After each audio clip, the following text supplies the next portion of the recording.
함께 하나님의 말씀 마가복음 2장 16절과 17절 말씀을 우리 한 목소리로 함께 읽도록 하겠습니다. 마가복음 2장 16절로 17절 말씀입니다. 바리새인의 서기관들이 예수께서 죄인 및 세리들과 함께 잡수시는 것을 보고 그의 제자들에게 이르되 어찌하여 세리 및 죄인들과 함께 먹는가? 예수께서 들으시고 그들에게 이르시되 건강한 자에게는 의사가 쓸데없고 병든 자에게라야 쓸데있느니라. 나는 의인을 부르러 온 것이 아니요 죄인을 부르러 왔노라 하시니라. 아멘. 우리 함께 좌우를 보시면서 잘 오셨습니다. 오늘 은혜 받고 가세요. 은혜 많이 누리시는 성도님들 되기를 바랍니다.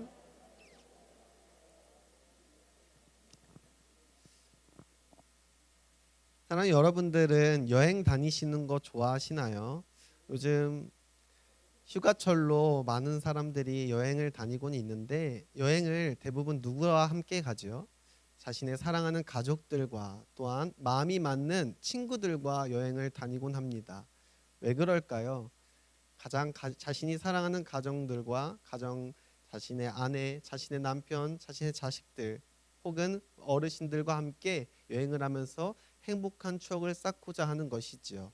또한 친구들과 자신의 마음이 맞는 자들과 함께 기쁨을 누리고자 여행을 다니곤 합니다. 그런데 오늘 본문을 보니까 예수님께서는 도저히 함께 할 수 없는 자들과 함께 하시는 장면이 기록되어 있습니다. 오늘 한번 2장 15절 말씀 함께 볼까요?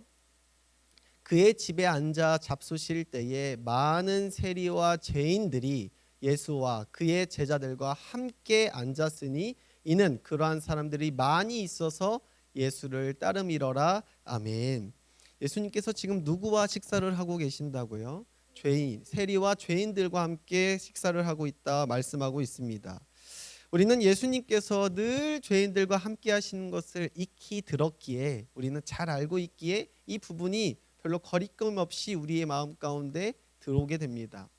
그런데요, 사실 이 사실은 어마무시한 사실입니다. 그들은 너무나도 놀라고 너무나도 끔찍하게 그들은 받아들일 수밖에 없는 세상의 사람들이 가득했습니다. 왜냐하면 이 죄인이나 세리들은 세상 사람들이 볼 때 경멸의 대상이었거든요. 그들과 도저히 함께할 수 없는 자들이라고 치부되는 사람들이 바로 세리와 죄인들이었습니다. 그 당시 이 세리라는 사람들도 얼마나 이 유대인들이 싫어했냐면 예배를 드리는 회당에도 그들이 발걸음조차 되지 못하게 하였고 하물며 그 회당에 내는 헌금조차 그 돈이 더럽다고 하여서 그 헌금을 거부했던 것이 세리였습니다. 근데 그런 자들과 예수님께서 함께 그것도 식사를 친숙하게 나누는 모습이죠. 이것은 도저히 그 당시로는 이해할 수 없는 사건 중에 하나입니다. 사랑하는 여러분, 우리가 뭔가 우리와 편안한 사람들과 함께하기를 원하지 우리가 싫어하는 사람 혹은 우리가 비난하는 사람, 우리가 경멸하는 대상과 함께하고 싶어하는 자가 누가 있겠습니까? 그런데 예수님은 정말 상종할 수 없는 그러한 자들이었던 이 세리와 죄인들과 함께 식사를 하고 계시는 겁니다. 왜 예수님은 그 죄인들과 함께 하셨을까요? 죄인들이야말로 구주 되신 예수님을 필요로 하기 때문입니다. 죄인만이 예수님을 필요로 하기 때문이죠. 우리 15절 다시 한번 볼까요? 우리 노란 부분만 보겠습니다. 많은 세리와 죄인들이 예수와 그의 제자들과 함께 앉았으니 아멘. 어떤 사람들이 예수님과 함께 식사했다고요? 세리와 죄인들입니다.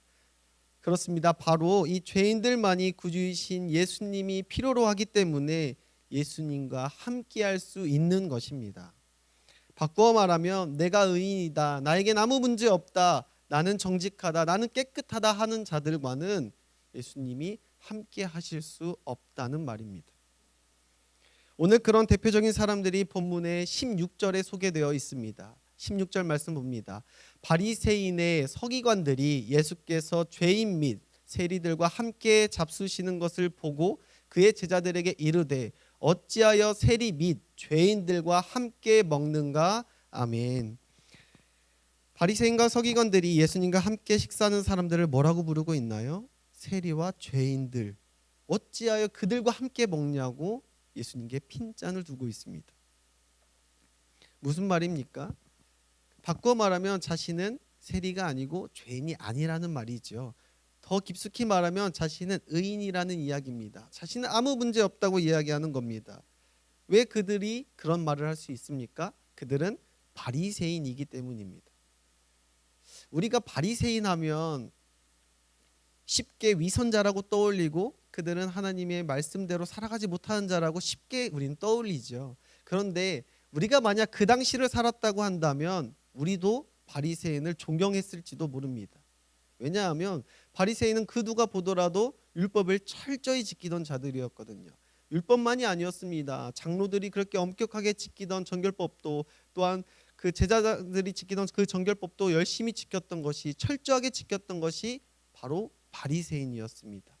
쉽게 말해 이 목회자들의 삶을 평신도들이 똑같이 삶을 살아갔다고 한다면 그 누가 그들을 보고 존경하지 않을 수가 있겠습니까?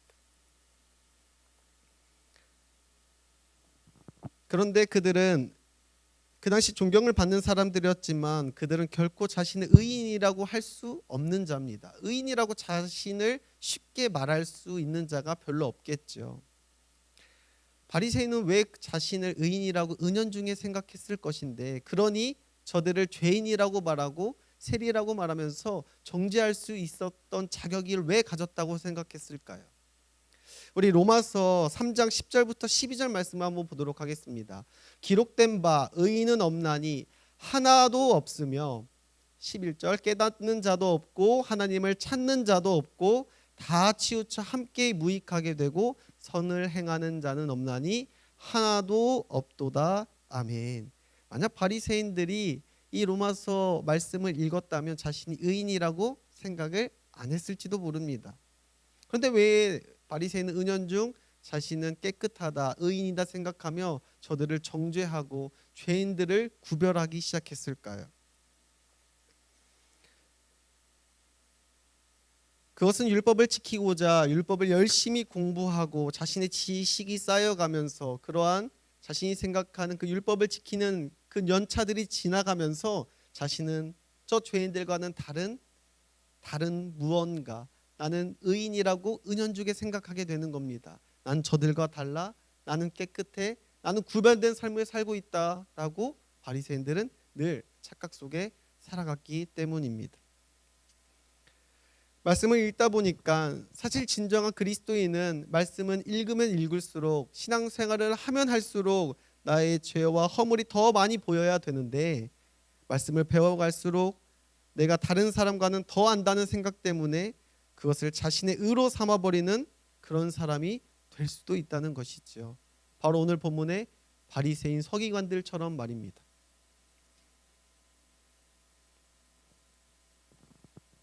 아마 그렇게 살아가는 사람들은 예수님의 함께하심, 동행을 느끼지 못하고 살아갈지 모릅니다. 사랑하는 여러분, 우리가 왜 하나님의 임재를 놓치며 살아가고 있는 걸까요? 왜 그렇게 열심히 신앙생활을 하는데도 불구하고 우리는 하나님이 나와 함께하시고 계신다는 그 하나님의 동행을 느끼고 살아가지를 못하는 것일까요? 우리의 마음 가운데 우리의 신앙의 연수가 지나가면서 나의 마음 가운데 말씀이 쌓여가면서 그 말씀으로 하여금 나의 죄와 허물이 계속해서 들춰지고 주님께 나의 죄를 시인하며 회개하며 나아가야 되는데, 오히려 신앙생활이 늘어갈수록 그게 나의 경력이 되고 나의 의가 되면서 은연중 나는 저 죄인들과는 다르다, 의인의식에 빠진 삶을 살아가면 하나님이 함께 동행하심을 결코 느낄 수가 없습니다. 그러기에 저는 저와 여러분이 오늘 다시 한번 깨닫기를 원합니다. 은혜 아니면 구원받을 수 없었던 나, 은혜가 아니면 단 하루도 버틸 수 없는 죄인, 그래서 날마다 나를 구원해 주신 예수님께 나아갈 수밖에 없는 나는 죄인임을 오늘 다시 깨달아 주님께 나아와 회개하는 저와 여러분 되기를 소망합니다. 한 번 더 나아가 예수님께서 죄인들과 함께 하십니다. 그럼 이 죄인들이 왜 이 예수님께서는 죄인들과 함께 하실까요? 이 죄인이야말로 예수님의 진정한 일꾼, 제자가 될 수 있기 때문입니다. 우리 먼저 13절 말씀 한번 볼까요? 예수께서 다시 바닷가에 나가심에 큰 무리가 나왔거늘 예수께서 그들을 가르치시니라. 아멘. 예수님께서 선생이 되셔서 그들에게 말씀을 가르치시는 겁니다. 어느 누구에게요? 큰 무리에게. 큰 무리에게 말씀을 가르쳤는데 그 말씀의 내용이 무엇일까요? 예수님이 늘 복음을 전했던 내용을 우리가 보면 되겠죠. 마가복음 1장 15절 말씀입니다. 이르시되 때가 찼고 하나님의 나라가 가까이 왔으니 회개하고 복음을 믿으라 하시더라. 아멘. 그 큰 무리들에게 하나님의 나라가 가까이 왔으니 회개하라, 복음을 믿어라, 예수님께서 그들에게 가르치신 것입니다. 그러면 그 다음 내용이 뭐라고 나와 있어야 할까요? 그들이, 그 큰 무리가 예수의 가르침을 듣고 회개하고 복음을 믿었더라. 아멘. 이 말씀이 나오면 감사하겠지만 그 말씀이 나오질 않습니다. 우리 다음 절인 14절 말씀 보겠습니다. 또 지나가시다가 알페오의 아들 레위가 세관에 앉아 있는 것을 보시고 그에게 이르시되 나를 따르라 하시니 일어나 따르니라. 아멘. 큰 무리의 반응은 성경에 기록되어 있지 않습니다. 그렇다면 그 큰 무리가 회개하고 복음을 믿었으면 참 감사하겠지만 오히려 죄인이라고 낙인 찍혔던 이 세리, 이 레위가 주님의 말씀을 들었고 따라오라는 명령에 순종하였습니다. 좀 당황스럽지 않나요? 그 큰 무리들은 무려 예수님의 가르침을 듣고도 변화되었다는 말씀이 오늘 말씀에 나와 있지 않습니다. 그 큰 무리의 대부분이 누구였을까요? 당시 예수님은 오늘날로 말하면 슈퍼스타였습니다. 예수님이 가는 곳마다 큰 무리들이 따라다녔거든요. 콘서트를 가보셨나요? 어느 유명한 공연에 가면 가장 좋은 자리는 귀빈석이라고 자리가 비어 있습니다. 거기는 좀 귀한 자들이 모인 앞에서 가장 잘 들을 수 있도록, 경청할 수 있도록 들을 그 자리를 비워놓거든요. 예수님이 따라다닐 때에 그렇지 않았을까요? 가장 좋은 자리, 가장 앞자리에서 예수님의 말씀을 듣던 자들은 아마 그 당시 가장 영향력 있는 바리새인들과 랍비들, 영향력 있는 사람들이 예수님의 말씀, 예수님의 가르침을 들었을 겁니다. 하지만 그들은 예수님의 가르침을 듣고도 변화가 없었습니다. 왜 그랬을까요? 그들은 자기 자신을 죄인이라고 생각하지 않았기 때문입니다. 신앙생활을 하다 보면 날마다 은혜 받는 비결이 있습니다. 은혜 받는 비결이 무엇이냐면 매일매일 주님 앞에 나는 죄인임을 깨닫고 주님 앞에 나오는 자들이 은혜를 받습니다. 내가 주님께 새 사람으로 변화되었는데도 불구하고 아직도 죄인 되어서 죄를 짓고 있는 나 자신을 가슴치면서 주님 앞에 나오는 자가 은혜 받을 줄 믿습니다. 주님이 나에게 새 생명을 주셨음에도 불구하고 사랑하는 남편을 존경하지 못하고 사랑하는 아내를 아껴주지 못하고 믿음으로 아이들을 양육하지 못하고 아직도 육체의 정욕과 안목의 정욕과 이생의 자랑을 일삼는 나의 죄스러운 모습을 가지고 주님 앞에 나와 몸부림치는 자가 주님의 은혜 받는 자인 줄 믿습니다. 왜 은혜를 받습니까? 그들만이 구원자 예수님이 필요로 하신 것이고 그런 자만을 예수님께서 만나주시고 함께 동행해 주시기 때문입니다. 오늘 예수님의 가르침에도 큰 무리가 전혀 반응이 없었다는 것을 꼭 기억하시길 바랍니다. 그리고 세리였던 죄인이라고 낙인 찍혔던 이 레위만이 반응을 했다는 겁니다. 왜요? 그는 자기 자신이 죄인임을 알았기 때문입니다.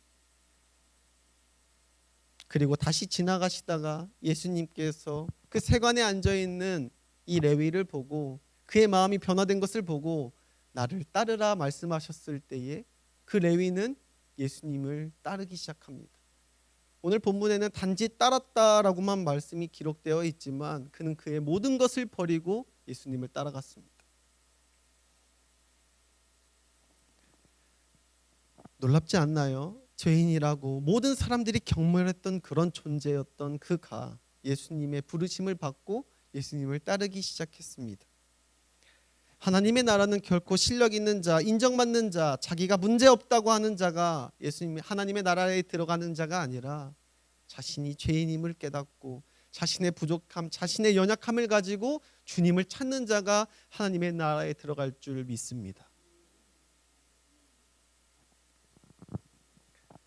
그래서 예수님께서 레위를 부르신 것입니다. 사도 바울도 이렇게 말합니다. 고린도전서 1장 26절에서 29절 말씀인데 말씀이 다소 길지만 제가 읽어드리도록 하겠습니다. 형제들아 너희를 부르심을 보라.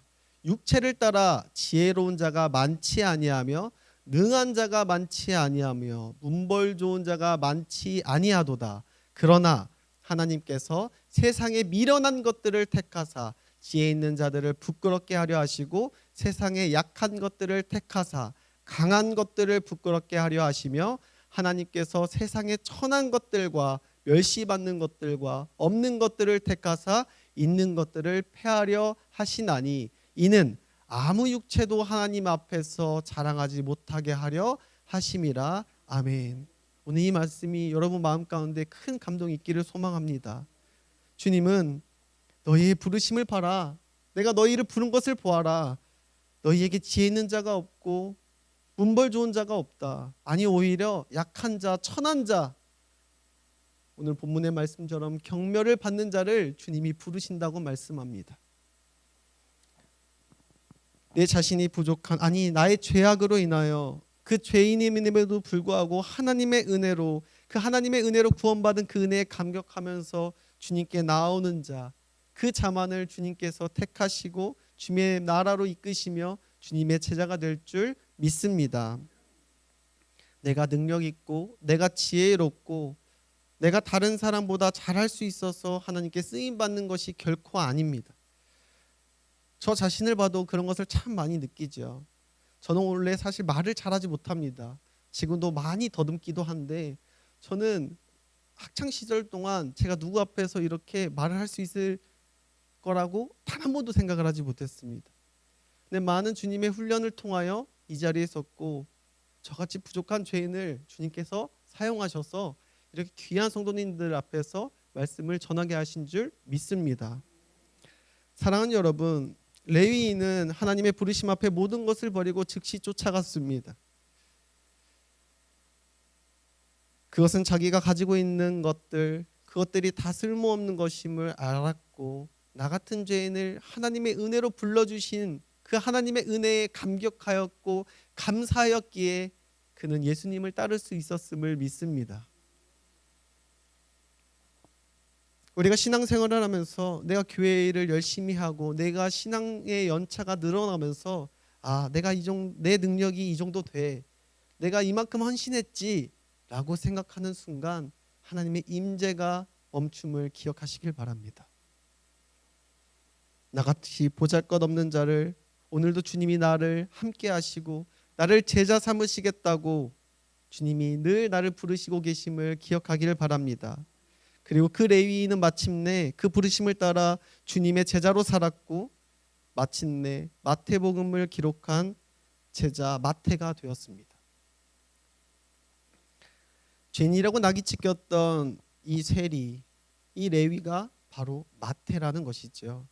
이 병행 구절 마태복음 9장 9절의 말씀을 보면 기록되어 있습니다. 우리 말씀 볼까요? 예수께서 그곳을 떠나 지나가시다가 마태라 하는 사람이 세관에 앉아 있는 것을 보시고 이르시되 나를 따르라 하시니 일어나 따르니라. 아멘. 말씀이 똑같죠. 근데 이 레위와 마태와 이름이 바뀌어 있습니다. 레위, 마태 똑같은 말입니다. 이 마태라는 자가 그가 과연 자신이 죄인임을 알고 주님을 따랐을 때 과연 자기가 하나님의 말씀을 기록한 마태로서 제자로서 수제자로서 이런 귀한 사명을 감당하게 될 줄 그가 과연 알았을까요?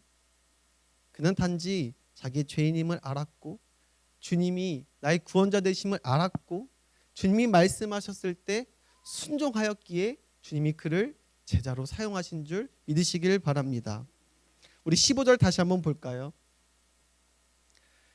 우리 노란 부분 보시면 그러한 사람들이 많이 있어서 예수를 따름이더라. 아멘. 그 세리와 죄인들의 집에서 밥을 먹고 있는데 이 마태와 같은 자들이 많이 있었다는 겁니다. 그러한 자들이 많이 그곳에서 식사를 하고 있었다는 거예요. 오늘 제가 말씀드리고 싶은 것은 오늘 15절 끝에 부분을 보시면 그들 또한 예수를 따르렀다 말씀합니다. 누가요? 세리였고 죄인들이요. 곧 마태와 같은 자들이었죠. 근데 그들도 예수님과 함께 그 식탁에서 만찬을 즐기셨습니다.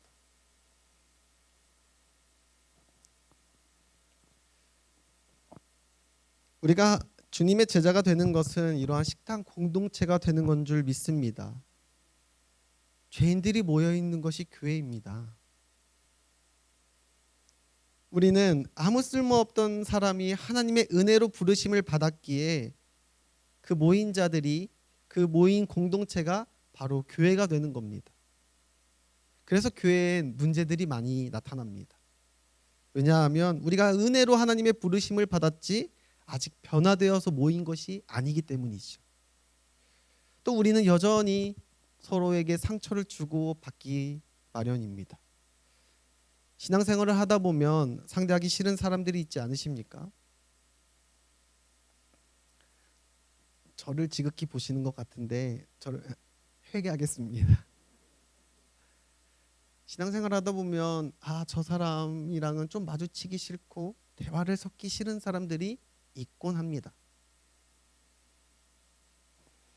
왜 그럴까요? 사실 그게 교회거든요. 죄인들이 함께 모인 것이 교회입니다.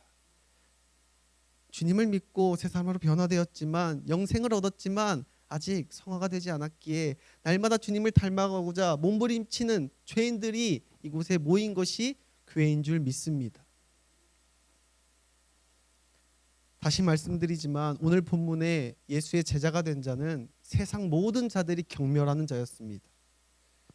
죄인으로 낙인 찍힌 자들, 그들은 사회적인 범죄자들이었습니다. 수치스러운 직업을 가진 자들이었습니다. 그런데 그런 그들이 다 하나 되어서 공동체 되어서 예수님과 함께 만찬을 누리며 제자가 되었다는 사실을 꼭 기억하시길 바랍니다. 어떻게 그럴 수가 있었습니까? 오직 하나님의 은혜이지요. 그들이 주님의 제자가 된 것이 어떻게 되었나요? 그들이 성경을 열심히 공부했습니까? 율법을 지켰습니까? 아니요. 주님과 함께 식탁에서 마주 앉아 식사를 하였습니다. 즉 주님의 제자 되는 것은 주님과 동행하는 자입니다.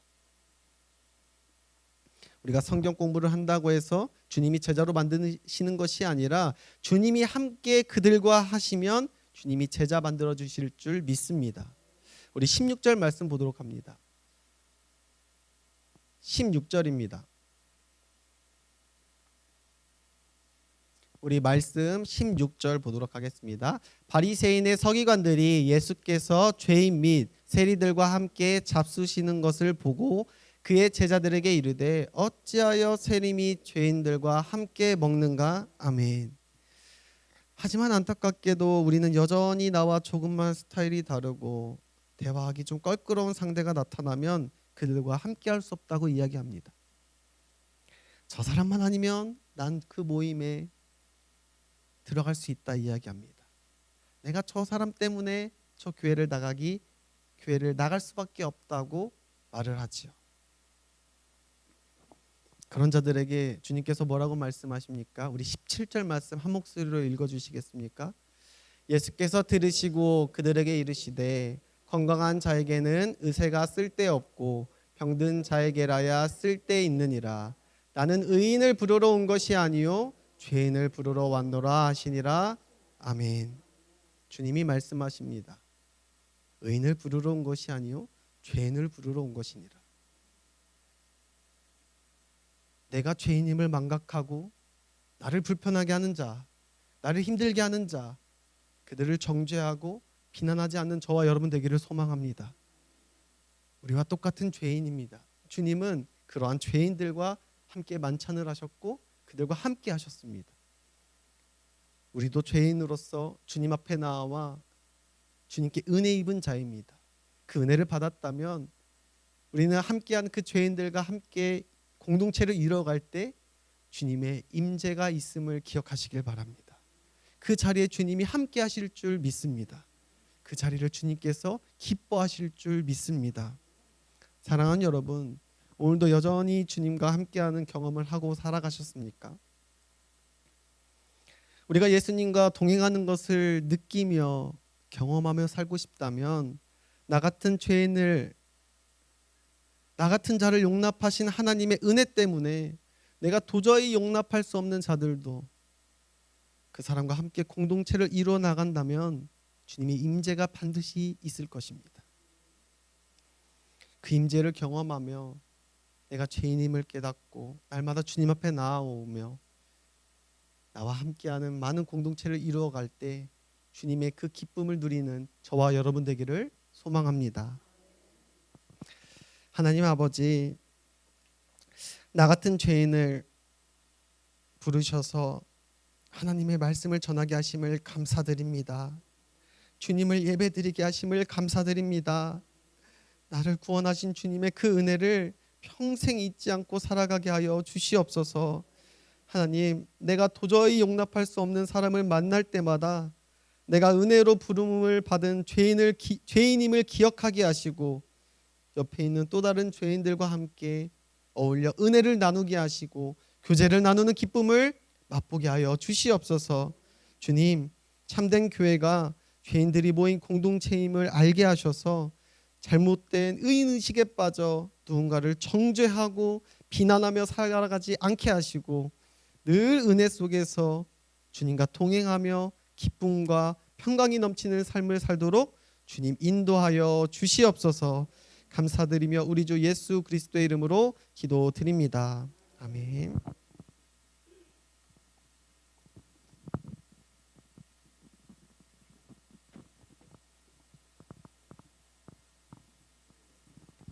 하나님 앞에 감사의 물 드립니다. 하나님 앞에서 기도로 8월을 시작하게 하시고 능력의 주님만 의지하게 하시니 감사드립니다.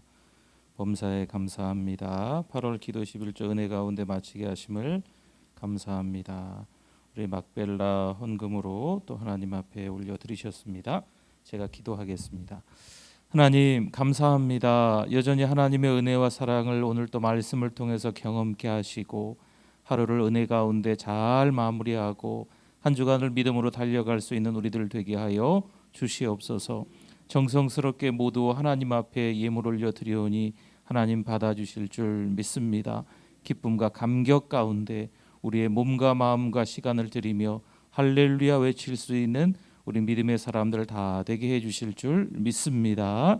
예수 그리스도의 이름으로 기도드립니다. 아멘. 지금은 우리 주 예수 그리스도의 은혜와 하나님 아버지의 그 크신 사랑하심과 성령님의 위로교통 충만하심이 믿음으로 살아가려 다짐하는 하나님의 백성들, 은혜 아래 거하는 하나님의 백성들 그 믿음 위에 영원토록 함께 있을지어다. 아멘.